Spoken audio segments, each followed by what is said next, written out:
Béni soit ton nom, Seigneur, pour ce moment. La gloire, la louange, l'honneur, la puissance et la victoire, oh roi, est à toi. Nos vies, nos cœurs, nos aspirations, nos désirs, nos vœux sont à toi, notre roi. Et ce matin, nous disons, tu es souverain. Tu es le souverain sacrificateur. Tu es le souverain berger. Tu es le maître de nos vies. Nous sommes à toi. Et sois glorifié. Nous prions au nom de Jésus. Amen. Amen, amen. Bonjour. Ok. Je suis en train de préparer une rencontre avec tous ceux qui désirent annoncer l'évangile aux autres. Donc, appelés évangélistes. Mais aussi, tout le monde sont appelés à annoncer l'évangile à d'autres. Parfois, nous voulons parler de Dieu à quelqu'un, mais nous n'avons pas de mots, n'est-ce pas? Nous voulons aider notre frère, mais nous ne voyons pas l'occasion. Et ce matin, je voudrais d'abord nous donner les raisons de notre existence. Ce pourquoi nous existons encore jusqu'à maintenant. Et ensuite, je veux revenir au moment des annonces pour nous donner une période qui va nous arranger pour venir à ce séminaire. C'est sûr qu'on va l'avoir en 2 jours. Un mercredi, comme ça on commencera vers les 16 h, et ensuite le vendredi, puisque c'est la rencontre avec les responsables. Et nous allons mettre ça en séminaire. L'objectif que l'Église poursuit est de ne pas trop charger les fidèles, afin de ne pas basculer dans ce qu'on appelle la religion. La religion, c'est les activités. L'activisme ne peut pas remplacer le christianisme. Le christianisme, c'est vie à la maison, de manière individuelle, toi et Dieu. Maintenant, tu te retrouves avec les frères pour conserver la foi. Vous comprenez? Pour garder la flamme. Ce n'est pas les activités de l'Église qui vont vous garder tout le temps ici, que c'est ça la vie chrétienne. Non, la vie chrétienne, ce n'est pas ça. La vie chrétienne, c'est ta relation avec le Seigneur. Et aussi, tu connais que j'ai les frères, j'ai une communauté où j'exerce ma foi. Si j'ai un problème, j'ai des frères qui vont me soutenir. Si j'ai un problème, j'ai les sœurs qui vont me soutenir. Et donc, ça, là, on appelle ça la communion, quoi? Fraternelle. Et c'est toi qui échanges avec les autres pour qu'ils connaissent le problème que tu as et qu'ils prient pour toi ou qu'ils viennent t'assister. Malheureusement, parfois, nous ne sommes pas au courant de certaines situations que vous vivez, mais on voit votre réaction suivre après. J'ai eu telle situation, on ne m'a pas assisté, je ne viens plus prier là-bas. Ça, je vous assure que même Dieu n'est pas content de vous. Parce que Dieu sait que quand tu assistais, quand tu n'assistais pas, la situation, tu devais la vivre. On est d'accord? Ok. Et même si nous, on t'assiste, on ne doit pas vivre ça comme toi.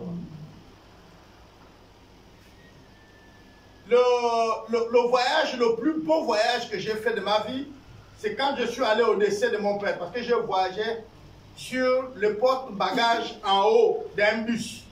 J'étais avec mes petits frères, mes petites soeurs, j'étais avec la famille et il n'y avait plus de place pour tout le monde.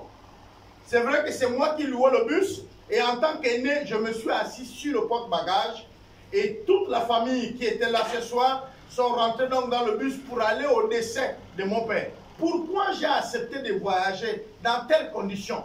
Mais parce que ce que je vivais, d'autres ne pouvaient pas le vivre. Donc même si vous étiez là, vous n'allez pas vivre la même chose que moi. C'est bon? C'est vrai, l'argent fait beaucoup de choses. L'argent nous permet de payer le cercueil. Moi, je ne suis pas d'accord avec la première responsabilité parfois qu'on voit. C'est de mettre votre personne décédée dans le cercueil, l'amener le lieu où il va être enterré. Ce n'est pas d'abord les cafés, les jus que les gens viennent. Qu'elle boit, qu'elle ne boit pas, qu'elle ne mange pas. La personne est déjà quoi? Décédée. Et on va l'enterrer. Donc, c'est comment je vais me débarrasser du corps qui est là. C'est tout. Seulement, ceux qui étudient la psychologie, J'en ai fait un peu, comme disent les comédiens. J'ai aperçu ça en avion, très loin. Ils disent ceci, qu'il y a des gens qui se plaisent en présentant les problèmes. C'est-à-dire que quand il vient, et puis tu es là avec lui, là lui aussi il trouve que non c'est bien, son cœur est bien. Mais en réalité, on ne doit pas se plaire pour les problèmes. Les problèmes, on ne doit pas se plaire de ça. Quand on a une situation, on doit dire au Seigneur, aide-moi à quitter la situation. Alléluia. Aide-moi à quitter. Donne-moi la force pour quitter la situation. Donne-moi la force pour chipoter. Parce que quand un cœur se déchire, je vous assure que c'est compliqué. Et là, je suis en train, hier, j'étais en train de réfléchir à la maison étant allongé. Pour ceux qui ont connu des séparations, pour ceux qui ont connu des divorces, il n'y a pas une douleur atroce. Le dessin, on s'ajuste. Dans notre tête, on se dit, ça va arriver un jour. Moi, je vous dis, si beaucoup de gens sont beaucoup touchés quand quelqu'un meurt, mais c'est parce qu'ils ne réalisent pas la vie, ils ne s'assoient pas pour réfléchir un peu. C'est que nous avons remplacé les autres qui étaient là. Il faut être conscient que toi aussi, tu vas partir, les autres vont arriver. Donc, ça, on sait que ça va arriver. Seulement, on ne connaît pas le jour et l'heure. Que ce soit pour nous, ou même quand, moi je dis, les enfants là, les jeunes là, ils doivent en profiter quand ils ont les parents encore vivants. Ils doivent en profiter. Moi, j'ai perdu mon papa, mais je connais une perte d'un père. Mon papa et moi, nous étions très loin. Au moment où je rentre dans la vie active, c'est-à-dire, je veux me marier et tout, c'est mon père qui s'élève. D'abord, c'est mon père lui-même qui décide d'aller demander la main aux parents de ma femme pour pouvoir m'avoir une femme. Et là encore, c'est une erreur qui rentre dans l'église, de prendre toujours les substituts. On va prendre quelqu'un qui parle bien, il va parler pour notre famille. Non, ce n'est pas un problème d'élégance. Chez nous, en Teke, on dit Indoro, c'est-à-dire c'est une cérémonie familiale. L'autorité et l'honneur ici est donné aux membres de la famille. C'est comme si tu mets du sel dans le repas. Et également, nous partons recruter des cultures qui ne sont pas les nôtres. Allez-y vous renseigner sur votre culture. C'est quoi la culture? C'est la base de la personne. Et le christianisme n'est pas contre la culture. Vous vous mariez, le mariage à la coutume. Vous appelez ça coutume, c'est-à-dire la culture. Est-ce que la Bible est contre ça? Et d'abord, je vais vous dire que le mariage que Dieu honore est le mariage où tous les deux parents tombent d'accord et que lui, Dieu, agrée. L'autre que vous faites à la mairie, c'est pour honorer maintenant vos autorités. Mais sinon, pour Dieu, vous êtes mariés depuis quand vous avez fini avec la dot. Oh, le complexe continue à vous embêter, il faut que je vais à la mairie. Certains vont pour les intérêts qui sont justes, d'autres pour les fausses. Les femmes voient que le mari va mourir avant, elle va hériter. Et le mari aussi voit que la femme va mourir avant, lui aussi va hériter. Non, bien aimé, ce matin, ce que je voudrais qu'on puisse comprendre, c'est comment Dieu a fait des choses. Dieu, regardez bien, il y a des choses que nous tous on fait. Et je disais à ma femme qu'il y a une chose que beaucoup de gens ne comprennent pas. Pourquoi vous paniquez? Qui a choisi votre mère? Vous pouvez me répondre. Qui a choisi votre mère? La mère qui vous a mis au monde. C'est pas vous, hein? Ok. Donc quelqu'un d'autre a choisi votre mère. Quelqu'un d'autre aussi a choisi votre père, non? Ok. Vous êtes né. Bien. Qui a choisi maintenant votre nom? C'est pas vous-même. Hein? Donc vous portez un nom qu'on vous a attribué, non? Vous vous dites que vous voulez la démocratie et non la dictature. C'est vous, jusque-là, vous n'êtes pas allé changer votre nom parce que vous voulez un autre nom. Vous avez un nom qu'on vous a imposé. Si on a dit Onkenkali, tu t'appelles Onkenkali. Si on a dit Onyama, tu as ton nom sur Onyama. N'est-ce pas, non? C'est quelqu'un d'autre qui l'a décidé. On est d'accord? Et tu l'as. Le jour de ta mort, c'est quelqu'un d'autre. Ce qu'on va t'habiller, c'est quelqu'un d'autre. Comment on va t'enterrer, c'est quelqu'un d'autre. La seule chose que tu vas décider, c'est le choix de qui tu vas vivre. C'est-à-dire qui je dois marier. Mais en ces derniers temps, c'est la chose que vous gaspillez même. La seule chose de toute votre vie que vous décidez vous-même, esprit, âme et corps, c'est avec qui je vais vivre. Mais très souvent, vous-même, vous avez plus mal au cœur parce que vous échouez. Et vous arrivez là où on parle de divorce. Vous savez, je disais à ma femme le jour que je vais prêcher sur le mariage, c'est qu'il faut que j'ai bientôt, ou encore 30 ans, de mariage. Et comme j'ai 27, je commence à en parler. À 30 ans, alors je vais faire des conférences sur le mariage. J'ai vu des livres écrits par ceux qui ont encore 4 ans, 3 ans de mariage. Je leur ai dit, mais tu viens à peine de t'échauffer seulement. Tu n'as pas encore joué. Tu viens de t'échauffer. Tu n'es pas encore sur le terrain. Quand il faut choisir une femme ou il faut choisir un homme, on ne joue pas avec ça. Ça, c'est votre vie. Quand vous êtes même dans les périodes d'observation, quand on dit le fiançailles, ne perdez pas de vue que vous n'êtes pas encore marié et que vous pouvez arrêter ça. Ne perdez pas de vue. Malheureusement, pour nous, fiançailles, c'est fini, tout est acquis. Il n'y a pas de problème. Tu auras le restaurant, tu auras tout ce que tu vas demander. Mais après le mariage, il n'y a personne qui va donner à une femme tout ce qu'il a donné avant le mariage. Cette personne n'existe pas. Cette personne n'existe pas. Pas même moi. Demandez à maman Alice combien je l'ai donné. Nous étions dans le fiançailles. Elle était encore élève. Si je l'ai donné trop en espace du trimestre, c'est 20 000.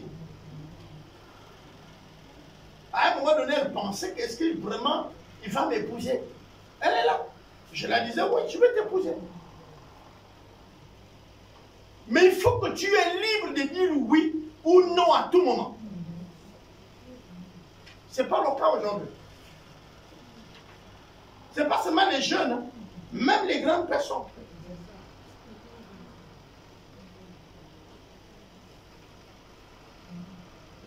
Le choix, c'est l'engagement de votre vie. Et je vous dis, l'amour s'éprouve. L'amour ne s'entretient pas. Parce que l'amour amène toujours à la mort. Vous connaissez ça? Vous connaissez ça? Vous savez que l'amour fait souffrir. Vous pensez que Jésus est mort pourquoi? Dieu nous aime tellement qu'il a donné son fils mourir. On dit, Marie, aime ta femme jusqu'à quoi? Jusqu'à mourir comme Christ est mort pour l'Église. Marie. On arrivera le jour que je ferai. J'ai dit les introductions de séminaire parce que je ne suis pas encore arrivé. Sur la mort est égale à l'amour. Vous fouillez mon ordinateur, j'ai déjà les modules que je fabrique, mais ce n'est pas encore le moment d'enseigner. La mort et l'amour, ça commence par les mêmes mots, n'est-ce pas? Même lettre. C'est M, non? Non. L'autre c'est A. Et l'autre c'est M.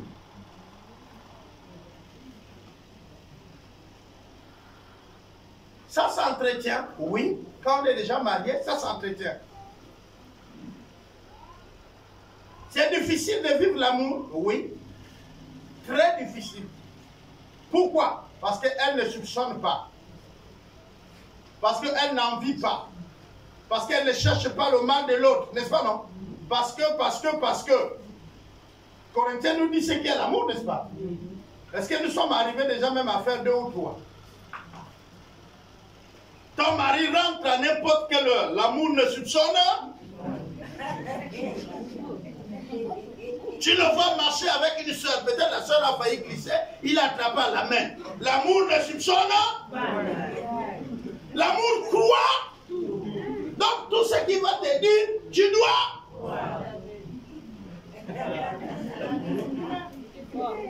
Je vous dis, vous pouvez tout dire, mais l'amour c'est ça, c'est croire à tout. L'amour c'est supporter tout. c'est d'endurer tout, au point de mourir. On se marie qu'une fois, n'est-ce pas non? Oui. J'entends bien le discours là, c'est pas pour les robes, c'est pas pour la cérémonie, c'est parce que le divorce n'est pas possible. Amen. Est-ce que vous savez ça? Amen. Quand on est marié, c'est fini. Même si tu te sépares avec lui, tu es toujours marié à lui. La Bible dit qu'il est mieux de vous réconcilier ou alors tu meurs célibataire. Ce n'est que de cette condition que tu es agréable à Dieu. Mais si tu essaies de te remarier, et celui qui te marie, et toi qui maries l'autre, vous êtes en adultère, vous n'appartenez plus à Dieu. Il faut mourir déjà célibataire. C'est pourquoi je vous ai dit, je ne suis pas encore au niveau d'enseigner sur l'amour.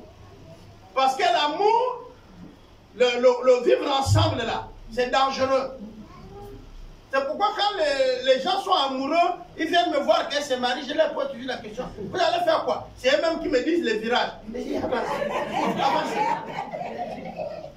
Parce que si je ouvre la bouche, ils vont être mes ennemis. Ils vont être mes ennemis. Pourquoi? Parce que celui qui est amoureux, il est naze. Naze veut dire zéro. Les bactéries sont au sol. On ne peut pas le bouger. Tu ne peux pas conseiller un véhicule stationné. Tu peux pas lui donner une direction. Vous comprenez? Le gars, il a déjà trouvé l'amour. Et c'est les dessins animés qui nous montrent bien la chose. Dès qu'il est amoureux, vous voyez le cœur sort, les yeux. Vous n'avez pas vu ça dans les dessins animés? Les yeux, le cœur sort par là-bas. Le cœur coule. Hein? Parfois même le pauvre, il tient même le fer, mais le cœur l'amène. C'est pourquoi j'aime les dessins animés. Les yeux sortent. Ça fait... Eh non. Et dans les dessins animés, on a même des films romantiques.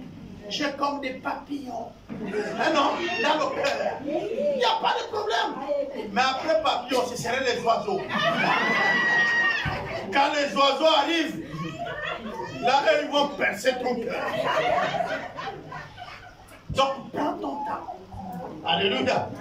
Prends ton... Parce que chaque parole que nous échangeons avec l'autre, soit c'est la vie, soit c'est la mort.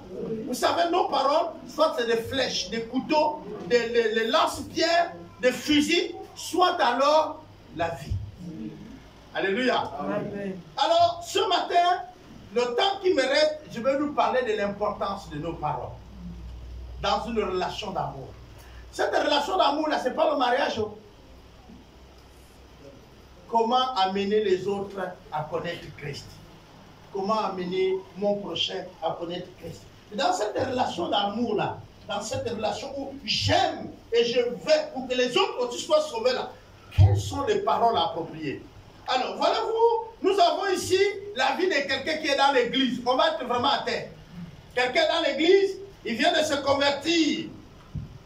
Et aujourd'hui, je vais vous dire une chose qui est catastrophique. Vous avez vos Bibles? Vous ouvrez Acte 2 et nous allons lire à partir de l'arrivée de la Pentecôte. Et on va aller doucement. Alors, il y a des gens qui se sont convertis. Ces gens-là, c'est les disciples de Jésus. Ces disciples-là vont vivre avec Jésus jusqu'à combien d'années? 3 ans. Mais ils n'ont pas l'esprit. Pendant 3 ans, ils n'ont pas l'esprit. Il arrivait des moments où l'esprit venait et l'esprit partait. Comme le jour où Pierre a pu dire à Jésus, tu es le Fils de Dieu. Là, l'esprit était arrivé.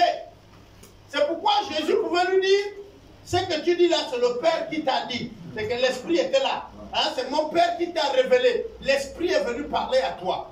Ces jours-là, Amen.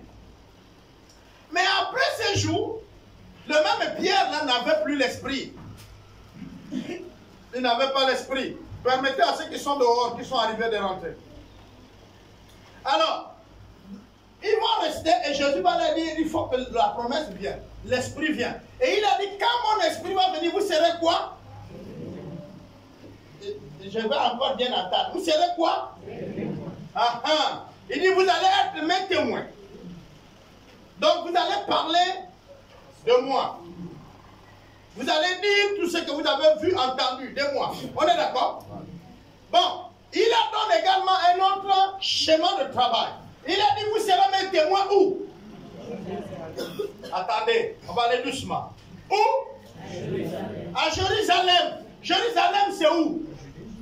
Non. Jérusalem, c'est où? C'est chez eux. Donc, les premiers qui vont se convertir, c'est d'abord leurs parents, leurs amis. On est d'accord? Non. On est d'accord pour ça? Donc, nous comprenons qu'en réalité, toi qui viens de te convertir, Dieu t'appelle pour les grandes nations. Mais il t'a demandé de commencer où? Chez moi. Ok. Les premiers qui se convertissent sont étrangers à toi. Et ne parlent pas les mêmes langues que toi. Vous ne vous comprenez pas? Il n'y a pas certains de tes membres de la famille. Pourquoi vous dites alors l'église d'Nzébi, de Pounou, de Teke, d'Obaba? Quand vous connaissez que c'est le premier principe. L'Alliance chrétienne, c'est l'église d'Nzébi. Ce n'est pas l'église d'Nzébi. On a dit Nzébi, vous commencez par chez vous. Les premiers qui vont se convertir, c'est qui? Mais alors, on dit au Chira, commence chez toi. Le premier qui se convertit, c'est qui? Alors, pourquoi vous avez des problèmes? Moi, je suis quoi? En Togo, non? Bon, moi, je commence chez moi. Les premiers qui se convertissent, c'est qui? Mais pourquoi vous avez des problèmes avec la parole de Dieu? Ce qui est vrai, vous ne voulez pas. Vous cherchez d'autres choses. On il a dit commencer par Jérusalem, chez vous, votre propre maison.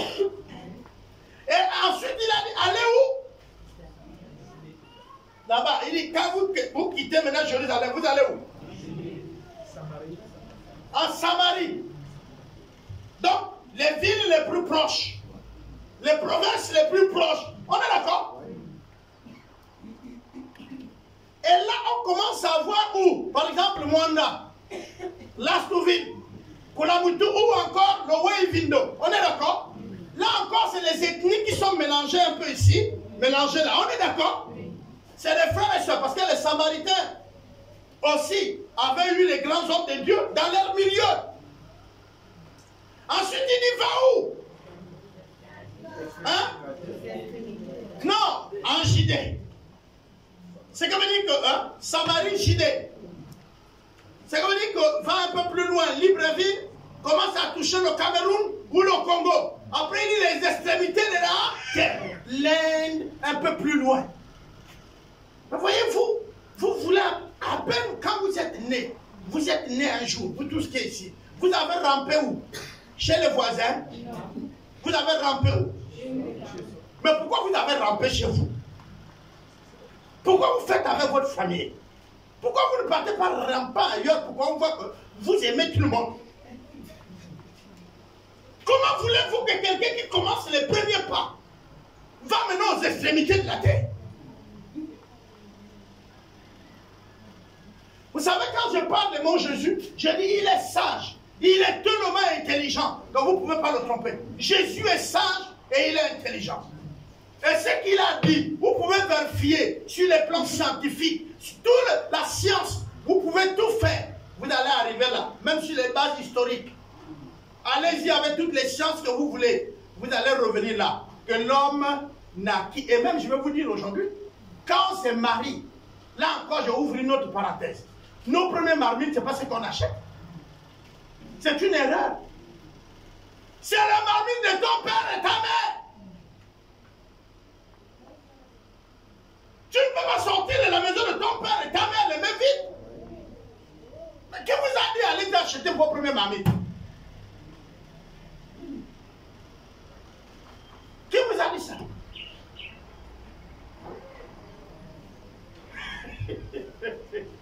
Moi, je prends cette marmite. Non. Quand tu te maries, tu arrives dans ta maison, tu fais 2-3 semaines, tu reviens chez ton père et ta mère. Tu dis, je suis dans ma maison, donne-moi les marmites. Donne-moi ce que je vais préparer. Ah, c'est ta mère qui t'a appris à préparer, non? Mais vous n'avez rien compris. Si vous ne l'avez pas fait, il faut retourner chercher la marmite. Oui, ça c'est ta part d'héritage. Quand tu sors, tu pars avec ta part d'héritage. Je te donne ton héritage. C'est ton droit. Si tu es parti comme ça, merci de m'avoir rempli. Quelqu'un est devant nous, et nous voulons parler donc de ces personnes que nous aimons. Nous allons lire donc le principe. Je vous ai demandé de lire, d'ouvrir Acte 2, n'est-ce pas? On va lire. Lis-moi le verset. Le jour de la Pentecôte. Le jour de la Pentecôte. Ils étaient tous ensemble dans le même lieu. Ils étaient tous là ensemble.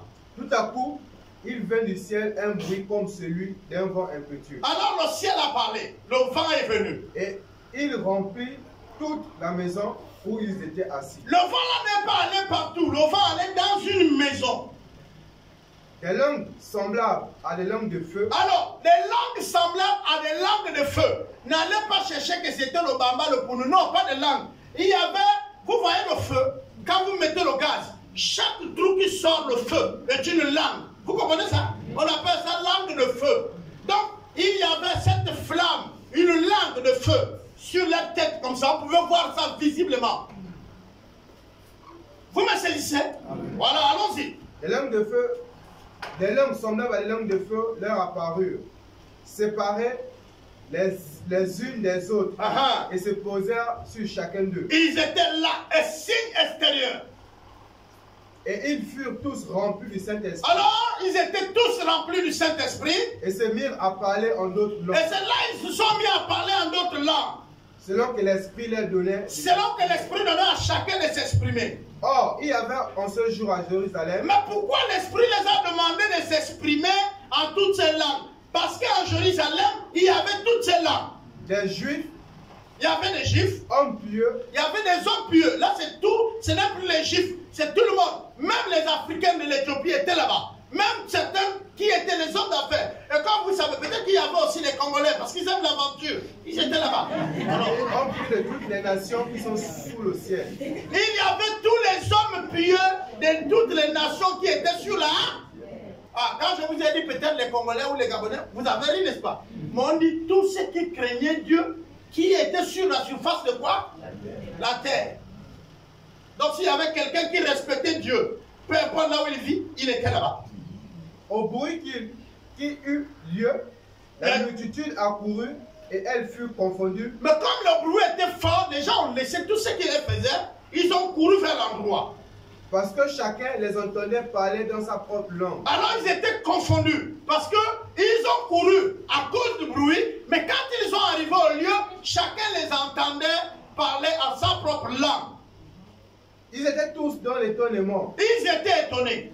Et la surprise. La surprise était grande. Et ils se disaient, ils ont dit entre eux, voici, ces gens qui parlent, ne sont-ils pas tous des Galiléens? Oh, mais les gens là ne sont pas tous les Antogovéens. Et comment les entendons-nous dans notre propre langue? Comment ils parlent le Kota, le Fan, le Miene, le Kota, et aussi le Shira, et le quoi? On va dire quoi? Le Ndjebi, et le Fan. Dans notre langue maternelle.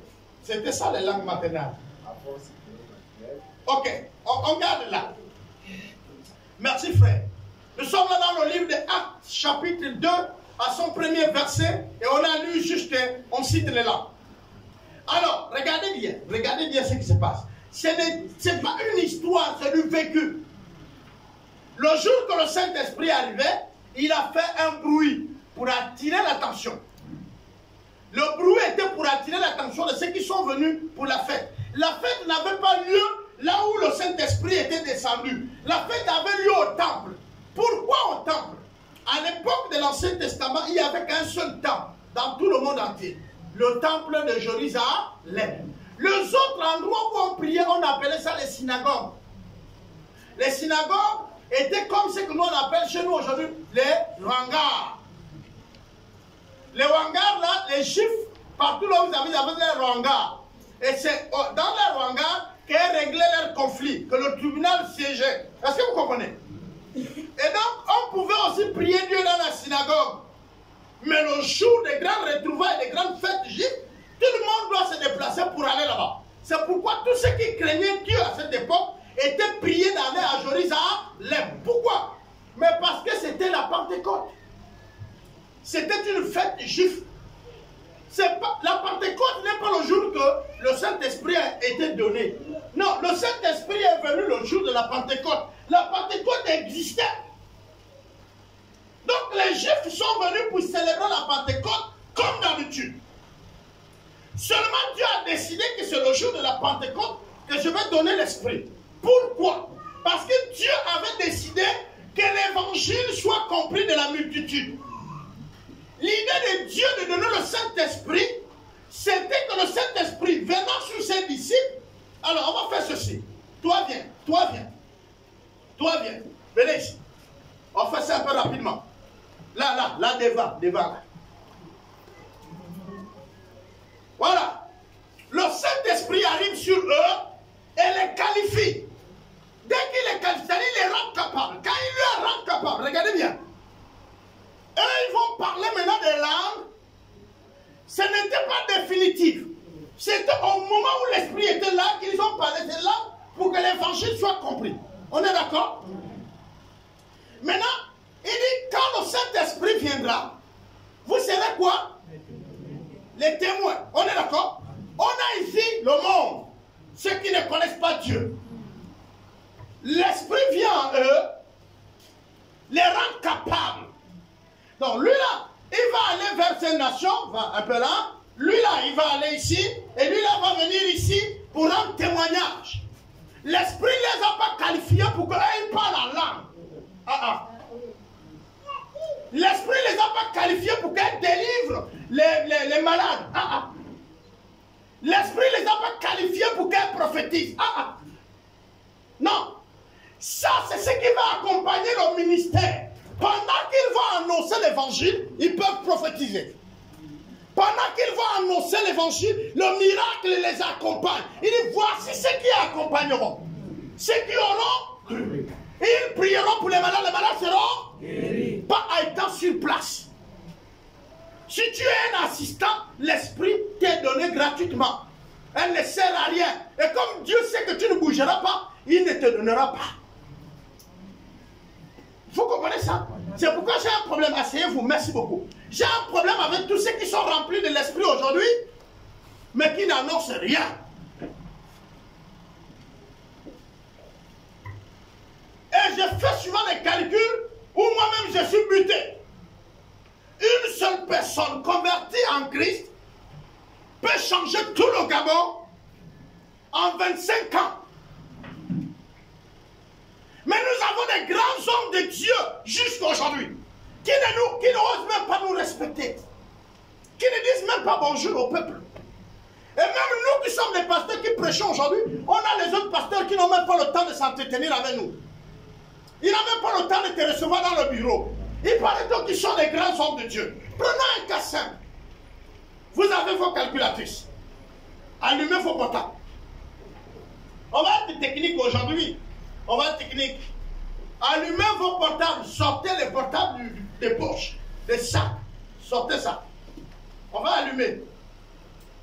On va faire les calculs simples. Alors au Gabon, il y a 25 personnes qui viennent de se convertir. On prend 25 personnes. Ok? Ou c'est peu? Vous voulez combien? Cette année-là, il y a 50 personnes qui se sont converties. Le Gabon, c'est 3 millions d'habitants, équivaut à côté de 3 millions. Combien de temps le Gabon peut être évangélisé? On va aller avec 50 personnes. Ça veut dire les 50 personnes-là, ils ne cassent pas le corps. Ils prennent 50 personnes, ils les annoncent l'évangile et les forment. Ils ne parlent plus faire l'évangélisation. Ils les forment. Les personnes deviennent mûres pendant 1 an. À la fin de l'année, ils sont combien? Ils sont 100, non? Ok. La 3e année, les 100 là prennent 100 autres. Ils les forment. Ils ne vont plus faire la campagne d'évangélisation. Ils les forment, ils terminent l'année. En 2e année, ils sont combien? Les 200 là vont prendre les 200 autres. Ils sont combien à la 3e année? Les 400 là vont prendre 400 d'autres. Ils sont combien à la 5e année? Les 800 là, ils vont prendre 800 autres. Ils sont combien à la 6e année? Hein? Les 1600 vont prendre les 1600 autres. Ils sont combien à la 7e année? Hein? J'ai dit bien, quand ils partent évangéliser, les gens se convertissent, ils reviennent, ils les enseignent. Ils ne partent plus faire les campagnes. Ils les enseignent pendant 1 an.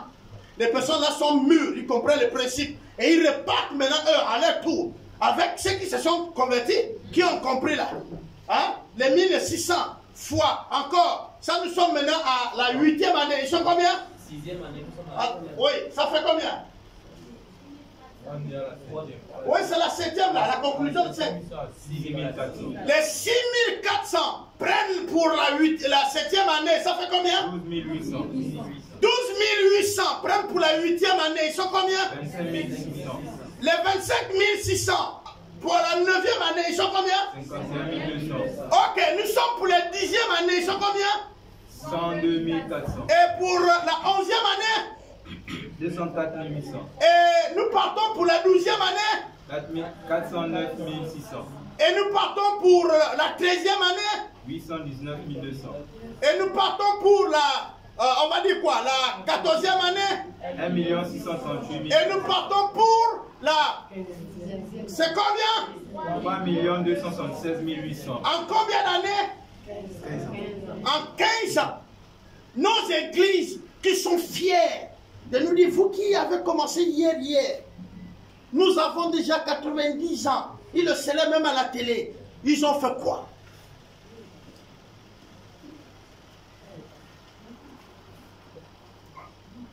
Dieu a dit aller faire des disciples. Ce que je vous ai montré, c'est la méthode du discipolat. On appelle ça le discipolat. C'est-à-dire, je prends une personne, je le suis, je l'encadre.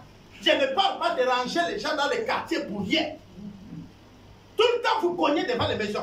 On vient te parler de Jésus. Si tu n'as pas Jésus, tu auras l'enfer. Ce n'est pas Jésus. Ça, c'est un mauvais message. C'est une menace. Quand quelqu'un va vous dire, je viens ce matin te parler de Jésus, tu vois, là où tu es là, si tu meurs, tu vas aller en enfer. Ne lui donne plus l'eau. Il est venu te menacer. Chez toi. L'évangile est clair. Il dit, mon message est un message de paix. Il dit, quand vous partirez, déposez votre paix dans la maison où vous venez. Et si là se trouve un homme de paix, demeurez. On est d'accord? C'est-à-dire, ta paix se repose sur lui. Tu cognes chez quelqu'un, tu lui dis bonjour. Il te répond. Je suis dans la pratique de ce qu'il faut faire. Il te répond, oui, bonjour. Il dit, papa, je viens de la part du Seigneur. Parce que s'il ne t'a pas envoyé, il ne faut pas partir. Et quand on dit bien témoin, vous comprenez bien? S'il ne t'a pas envoyé, reste à la maison. On ne fait pas les choses pour copier les autres. Ce n'est pas la religion. Sur le terrain là-bas, tu vas dans les terrains. Moi, les chrétiens, ils ont des cantiques. Nous allons dans le camp d'ennemis pour arracher ce qu'il nous a appris. Il te pose la question, je t'ai pris quoi? Tu lui dis quoi?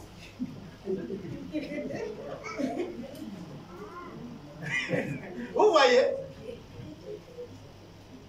Nous, on va dans le camp de l'ennemi comme les messagers.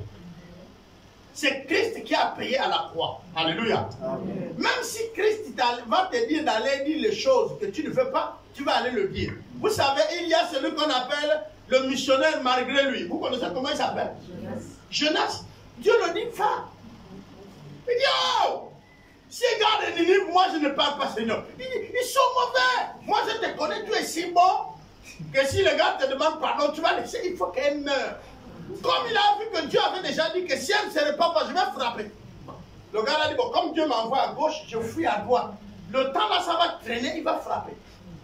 Le gars court, il rentre dans le bateau, il fait barrer. Dieu le rattrape, met dans le poisson et le ramène au bord. Et vous savez, c'est un prédicateur malgré lui. Donc le gars, quand il arrive, c'est pas un bon message.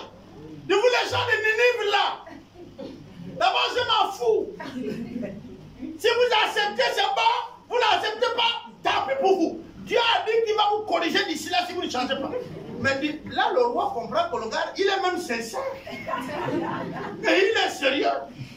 Et il s'en fout même de nous. Repentons-nous. Le gars là, c'est pas un blagueur. Et ils se sont repentis. Dieu n'a plus frappé Ninive. Et quand Dieu vient le dire, tu as fait un bon boulot, il dit, mais je savais. Moi je savais que toi tu as amour, tu vas les pardonner. Mais Dieu, pour le faire une leçon, Dieu fait pousser un arbre vite. Et lui, il y a le soleil qui l'embête, il se met à l'abri.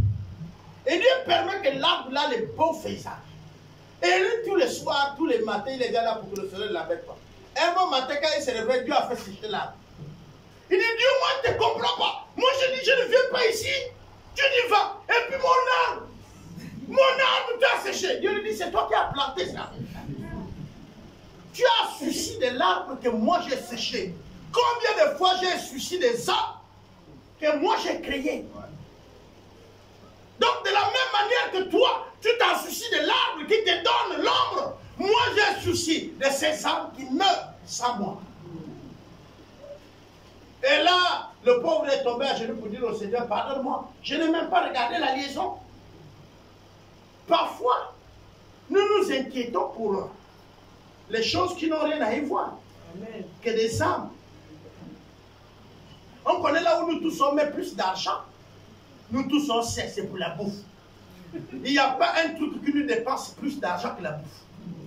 Parce que c'est un contrat. Je disais aux mamans ici, vous savez, on dit non, tu es diabétique ou tu as la tension, hein, tu as un hyper, tu vas prendre les médicaments à vie. Tu fais une dépression. Oh, on m'a dit de prendre les médicaments à vie, vraiment.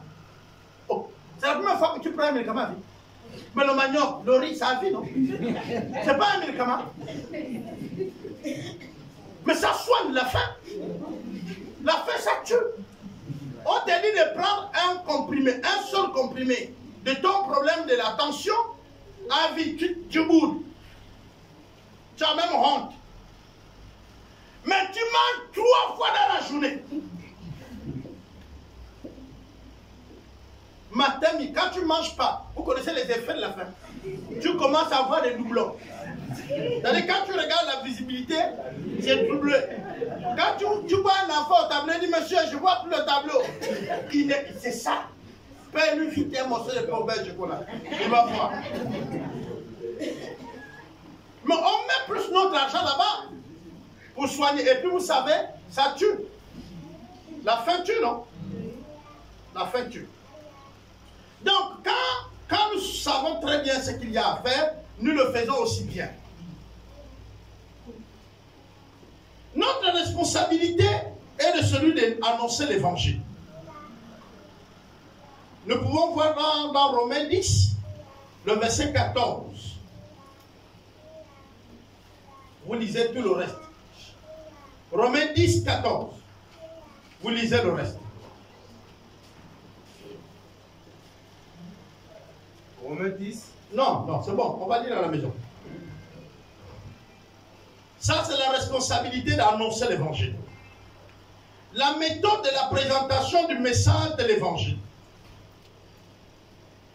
Je vais vous le donner. Quelque chose que vous pouvez faire en 5 minutes. Comment vous pouvez présenter l'évangile à quelqu'un en 5 minutes? Il y a 4 points qu'il faut comprendre.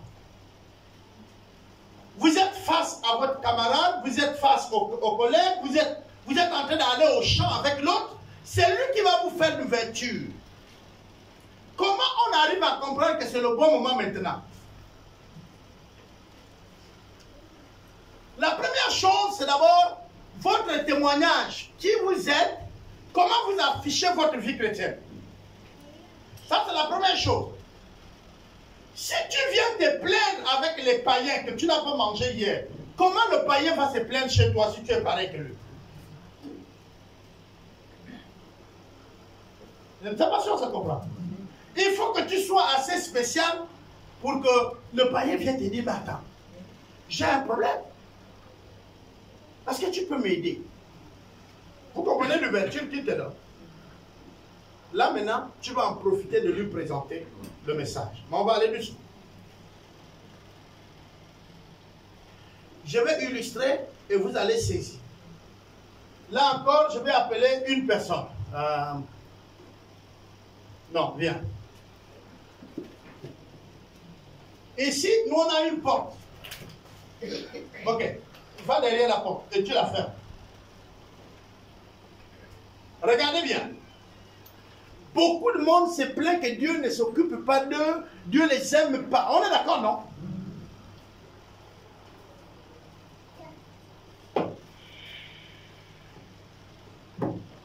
J'ai beaucoup d'objets sur ma table et je prends un. Ne citez pas le nom. Ok? Smith bloque bien la botte. Il est là, non? Oui. Tu peux prendre, tiens. Tiens. Oh. Smith, tiens, prends. Tu ne peux pas? Comment? Mais je te donne là. Ok. Tu peux venir. Le livre de Jean 10 dit, je suis le bon berger. N'est-ce pas, non? Il dit, Dieu a fait quoi? Il nous aime, qu'il a fait quoi? Il nous donne la vie et il nous la donne en quoi? En abondance. Donc la vie que Dieu nous donne est abondance. Seulement, il y a des gens qui ne vivent pas la vie en abondance. Pourquoi ils ne vivent pas la vie en abondance? Parce qu'il y a un problème.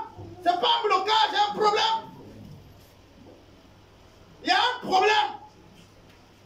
Pourquoi il ne reçoit pas ce que je lui ai donné? Parce qu'il y a un problème. Le problème, c'était quoi? Physiquement, c'était quoi? Il y a une porte.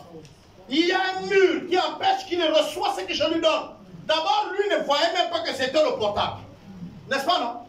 L'autre côté là-bas, il se plaint. Je n'ai pas le portable, et pourtant j'ai le parent. Hein? Papa Albert, il est bien, il peut me payer le portable. Il y a même plusieurs, mais il ne me donne pas. Or, pendant, depuis longtemps, je lui donne le portable. Dans le livre de Ésaïe 59, le verset 9, hein? Oui, ils peuvent tout lire même. Il dit, non, la main de Dieu n'est pas courte pour vous secourir, ni son oreille sourde pour vous entendre. Mais ce sont vos crimes, ce sont vos péchés qui mettent une séparation entre vous et Dieu. Donc pour ne pas bénéficier de la grâce de Dieu, le problème c'est vous-même. C'est le livre d'Ésaïe qui le dit.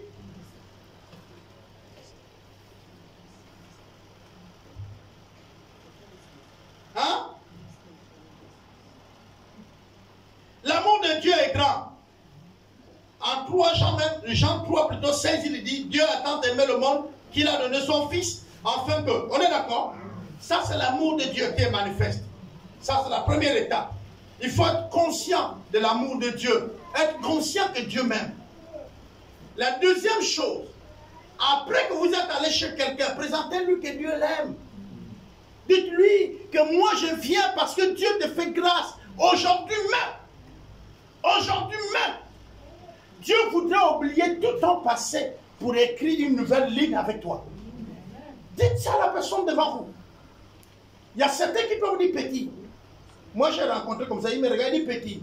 Tu connais ce que j'ai fait dans ma vie? J'ai dit peu importe, moi je ne connais pas, Dieu connaît. Mais aujourd'hui, si tu me vois devant toi, c'est qu'il est venu pour remettre à zéro tout ce que tu as fait. Sa grâce est dans ta maison par moi que tu vois.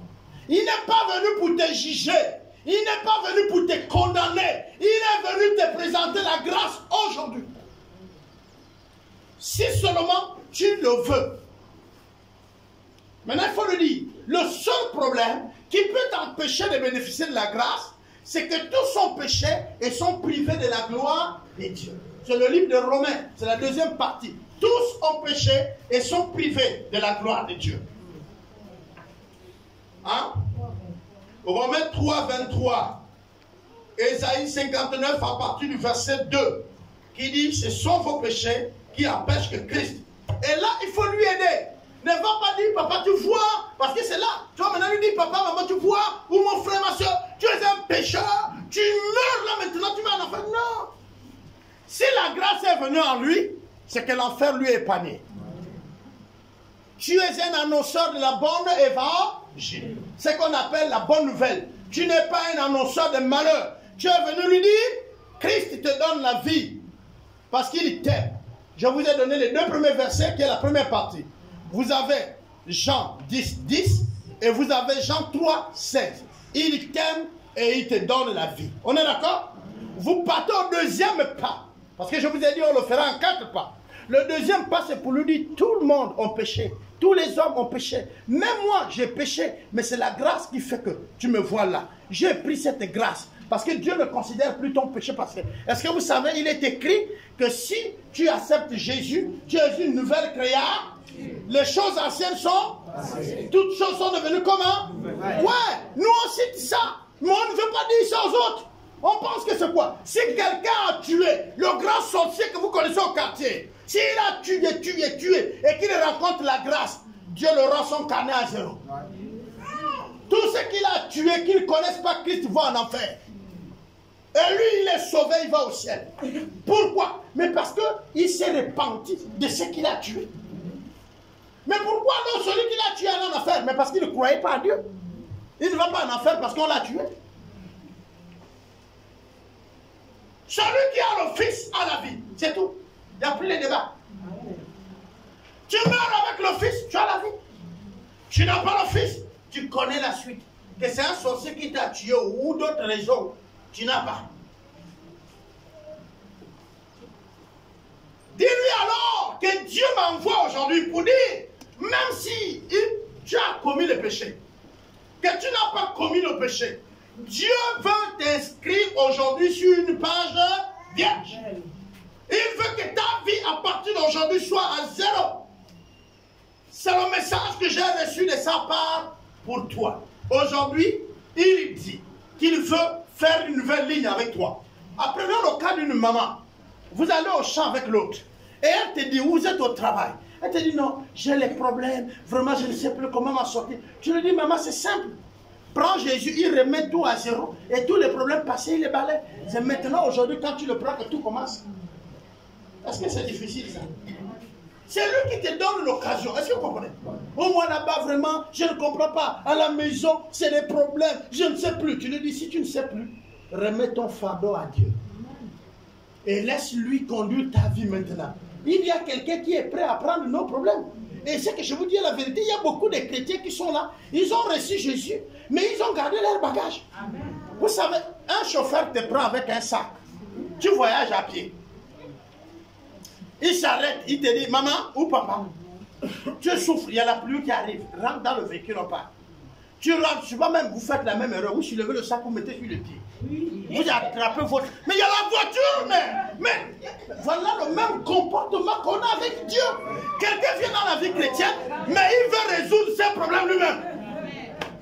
Non, non, non, non. Le soir même, quand tu n'as pas de mots à prier. Il y a des chrétiens qui disent qu'ils n'ont pas de mots. Non, moi je vais vous dire, priez catastrophiquement. Je vais vous expliquer. Seigneur, là où tu me vois là, je suis énervé contre mon fils. Si ce n'est que moi, oh Dieu, j'allais même le punir. Mais comme c'est toi, je te le remets. Débrouille-toi avec lui. Ne m'amène plus cette affaire ici. Est-ce que vous comprenez? Vous êtes vrai avec votre cœur. Vous comprenez? Amen. Seigneur, si c'est moi, l'enfant là, je n'allais plus lui donner mon argent. Amen. Mais à cause de toi, je lui donne l'argent. Mais tu sais où je gagne cet argent. Débrouille-toi, mon argent n'est pas cadeau, Seigneur. Mais vous ne faites pas ça. Vous n'avez pas encore touché. C'est là où on lui prie avec des soupirs et des cris, le cœur pleure. Vous voyez quelqu'un béni, mais les larmes coulent. Il dit, je te bénis, mais les larmes coulent à cause de la douleur de ce que tu as fait. Il te regarde, il dit, moi-même, je ne peux pas te donner. Mais je te donne. Les larmes coulent. Ça vient du fond du cœur. Vous comprenez ça? Amen. J'ai grandi un peu au village, je connais les mamans et les papas. Encore l'amour pour leur enfant, parfois ils regardent. Il n'a pas envie de faire, mais il regarde. Il dit, je vais encore faire comment? Vendez le dernier pain, il a donné lui l'argent. Et parfois l'argent que ta mère ou ton père ont trouvé avec tous les efforts, tu vas bourrer ça, comme ça.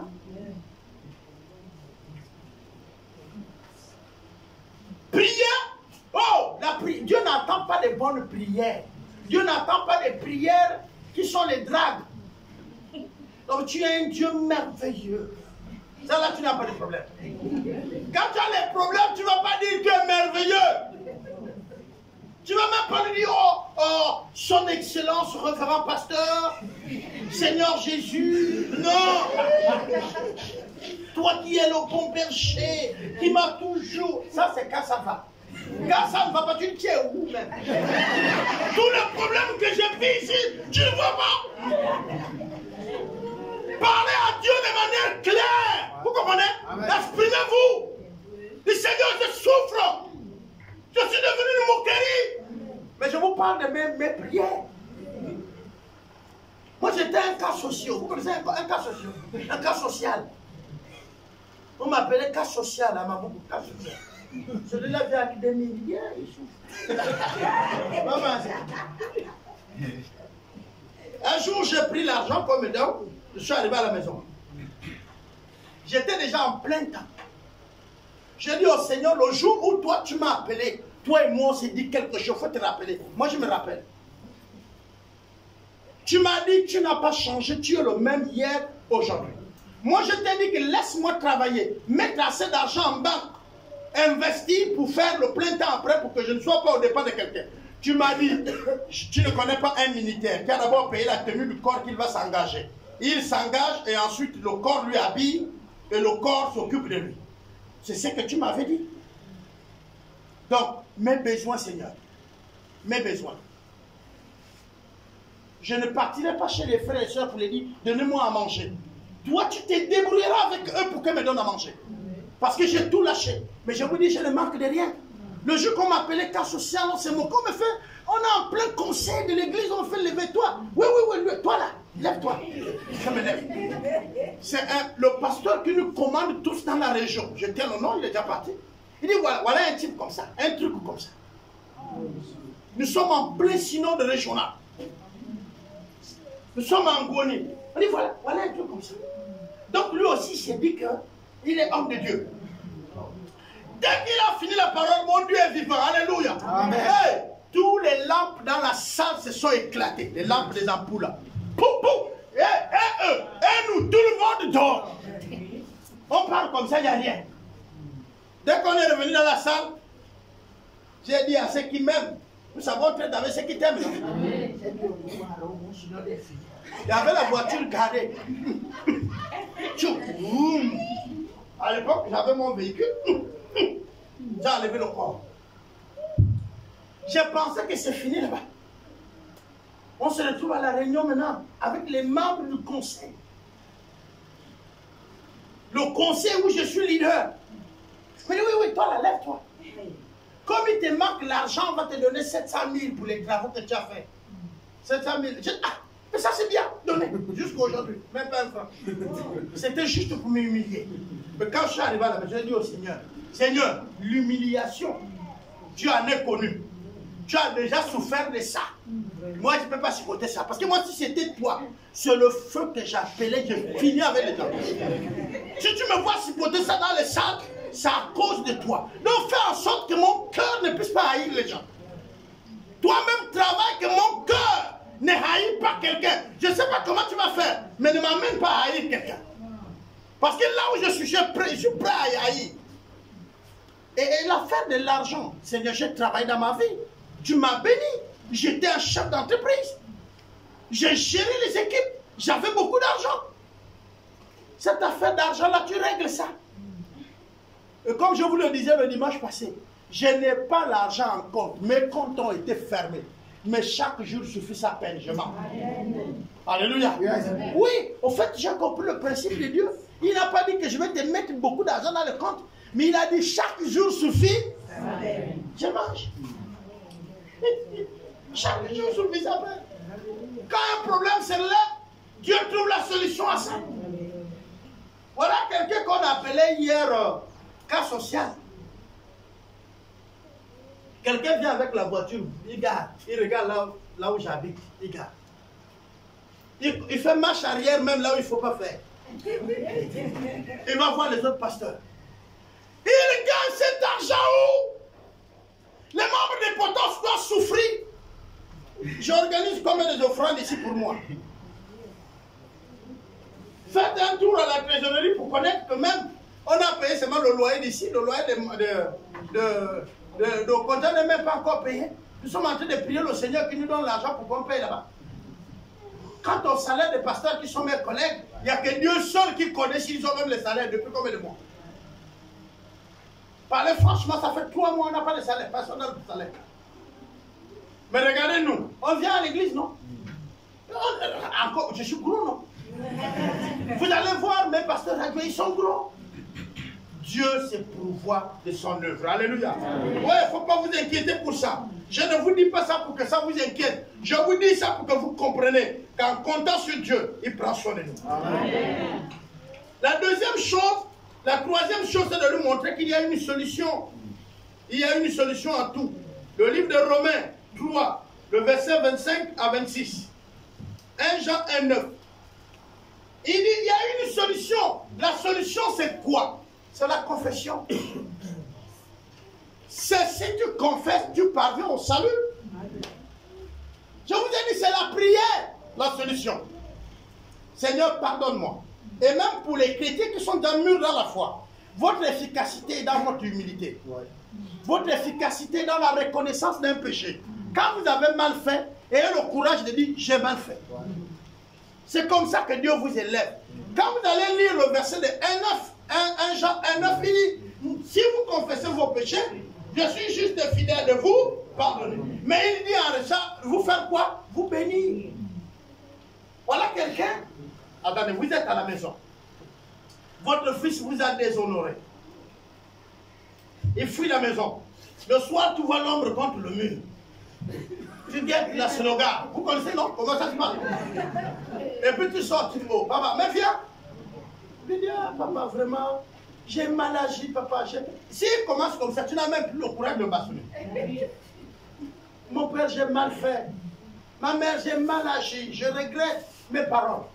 Tu vois, même tu le suis, tu vas dire, bon, rentre à la maison. Bon, laisse ça, laisse ça. Ah non? Oui. Toi, tu nous coupes même direct, laisse. Même ce qu'il a envie de dire là-bas, tu n'as plus envie d'entendre. Mais le Père agit pareil avec nous. Quand il voit l'attitude de notre cœur, Seigneur, il dit, ah, mon fils, laisse ça, avance. On va se rendre dans la gloire de ton Père. Est-ce que tu comprends? Ouais. Tu es revêtu de ton Père.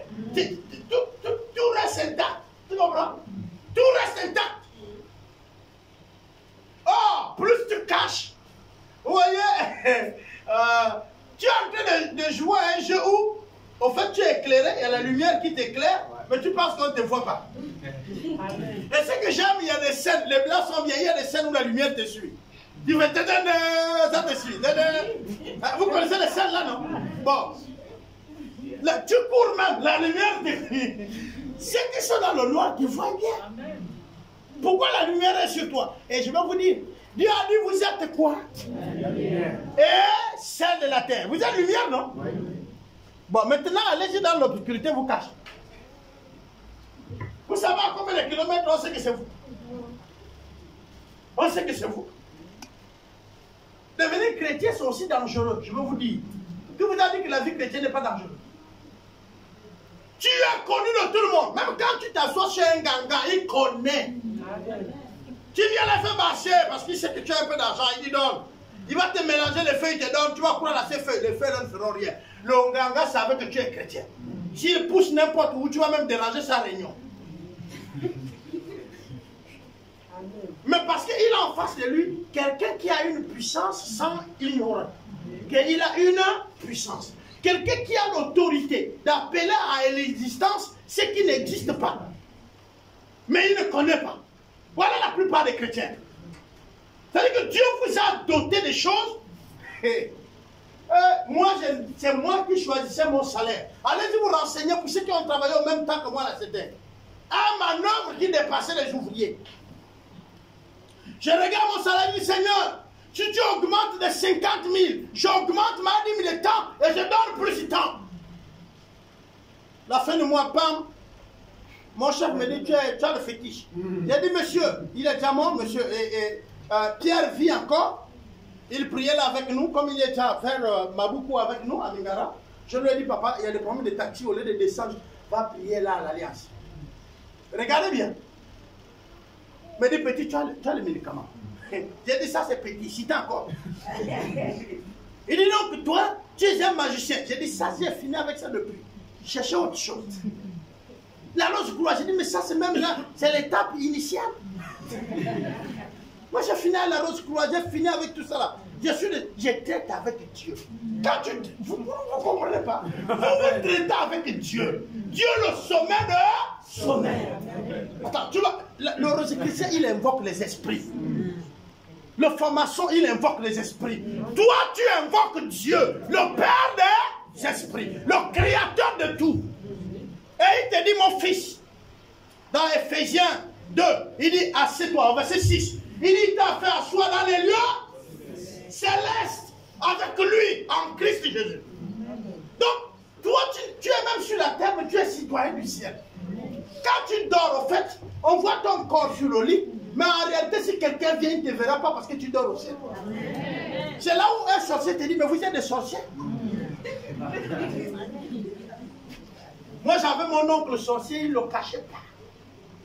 Il était donc même quelqu'un que Dieu utilisait pour me faire comprendre que j'étais au bon endroit. Il vient, il me regarde, il dit, mais toi, tu te prends pour un petit, tu es des sorciers.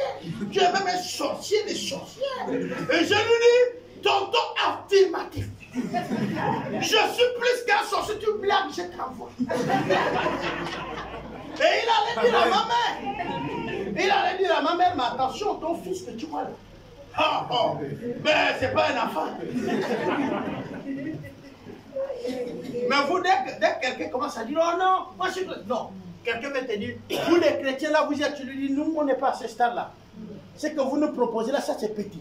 Nous, on appelle à vivre les choses qui ne vivent pas. Vous ne savez pas ça. Tu dis, bon, ok. Oh, il n'y a plus l'argent dans les banques de la société. Bientôt, vous allez fermer. Mets tes genoux au sol. Toute la société aura l'argent à cause de toi.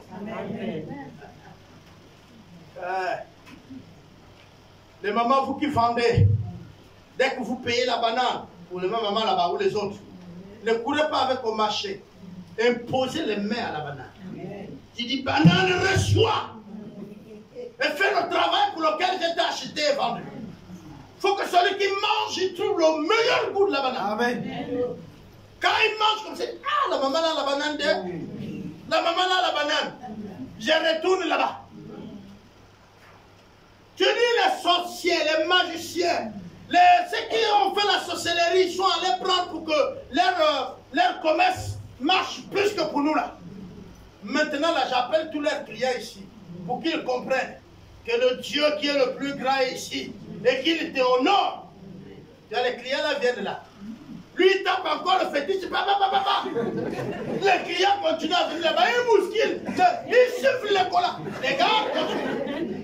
Là, tu vas le voir, il vient vers toi et dit, mais maman, tu fais comme tu lui dis, reçois-le. Reçois-le afin que la banane soit vendue. Amen. Le dernier, c'est on appelle ça le résultat. C'est Jean 1, 12 et 13. Qui dit quoi? À tous ceux qui l'ont reçu, il a donné le pouvoir de devenir enfants de Dieu, lesquels sont nés ni de la chair, ni du sang, ni de la volonté d'un homme, mais de Dieu. Alors, vous avez un autre verset à Corinthiens qui dit, si tu es devenu une nouvelle créature, les choses anciennes sont, toutes choses sont devenues.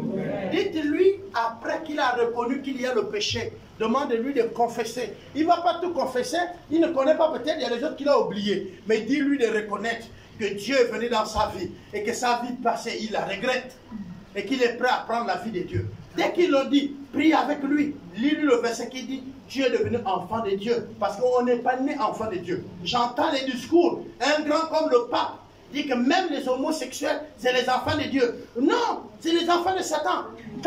Non, c'est clair, c'est les enfants de Satan. Toute la terre n'est pas les enfants de Dieu, c'est des créatures. Pour être l'enfant de Dieu, on le devient, on le désire, on le veut. Vous comprenez bien? C'est toi, on est créature. Mais on devient enfant de Dieu qui veut. Mais qui veut là? Il y a un mystère. La Bible dit c'est Dieu qui vous a trouvé et non vous qui l'avez trouvé. Alléluia. C'est lui qui convainc du cœur, du péché et du jugement. C'est vrai que tu es là et puis tu comprends que ce que tu fais est mauvais. Il faut que tu dises, non, non, non, là, il faut que je change ma vie. Non, ça là, c'est l'Esprit de Dieu qui commence à faire son travail à toi. Mais c'est vrai, la religion voudrait que tu t'arrêtes. Tu dis, pardonne-moi, j'ai volé, pardonne-moi. Maintenant, viens dans mon cœur. Là, tu dis que je suis déjà converti.